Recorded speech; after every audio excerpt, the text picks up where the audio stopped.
आपने कभी खिलाया ही नहीं तो क्या कैसे कोई बोले। आप खा खा करके स्वयं मोटा गए, लेकिन कभी आप लोगों ने खिलाया। आर्य समाजी, देखिए आर्य समाजी कभी अकेले नहीं खाता था, 25 किलो, लेकिन ये संगत का असर है। अगर आप इधर होते ना तो ये नहीं करते। एक नई स्कीम के लिए भी धनराशि की व्यवस्था की गई है, वह है 1 डिस्ट्रिक्ट 1 कुजीन के लिए, एक जनपद एक व्यंजन। उत्तर प्रदेश तो इस दिशा में काफी प्रगतिशील रहा है और उत्तर प्रदेश ने काफी यहां पे प्रगति भी की है। और हमारे यहां हर जनपद के अंदर कुछ ना कुछ विशिष्ट रहा है। कौन नहीं जानता है, बचपन से हम लोग जानते रहे हैं कि मेरठ की रेवड़ी और गजक के बारे में, हाथरस की हींग के बारे में, हापुड़ के पापड़ के बारे में,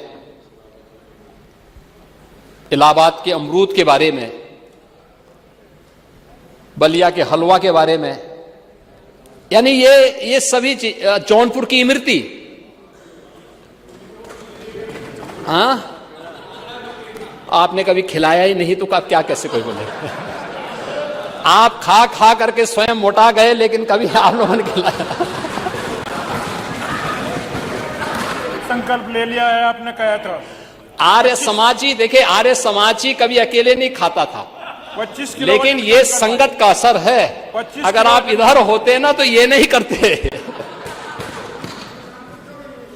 लेकिन अब इस कुजीन के लिए सरकार ने ओडीओपी की तर्ज पर उसकी गुणवत्ता को भी ध्यान रखना है, पैकेजिंग को भी, ब्रांडिंग को भी और मार्केटिंग को भी, और उनके प्रशिक्षण को भी हम एक साथ करने जा रहे हैं। और इसके लिए भी बजट का प्रावधान हम लोगों ने यहां पर व्यवस्था की है।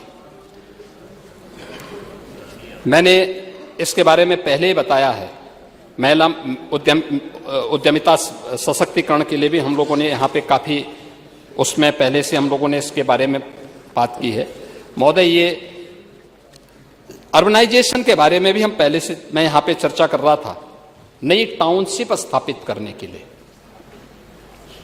उत्तर प्रदेश जैसे राज्य में 25 करोड़ की आबादी, और हम लोगों ने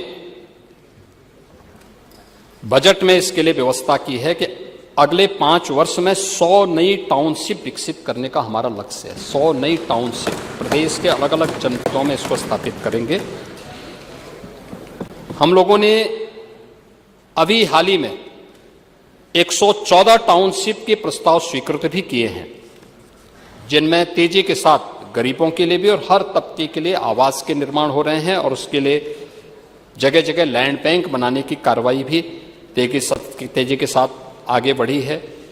भारत सरकार की जो compliance reduction and deregulation policy के अंतर्गत जो महत्वपूर्ण घोषणा है, अब तक होता क्या था, एक गरीब छोटा सा मकान बनाता था तो लोग जाके उसको परेशान करते थे। हम लोगों ने तय किया है कि 100 वर्ग मीटर तक आवासीय एवं 30 वर्ग मीटर तक व्यावसायिक भूखंड पर केवल पंजीकरण करने की आवश्यकता, उसको नक्शा पास कराने की आवश्यकता नहीं है। वो अपना केवल पंजीकरण कराए और घोषणा करें कि इससे ज्यादा नहीं है, कोई उसको परेशान नहीं करेगा। अगर परेशान करेगा तो कार्रवाई होगी।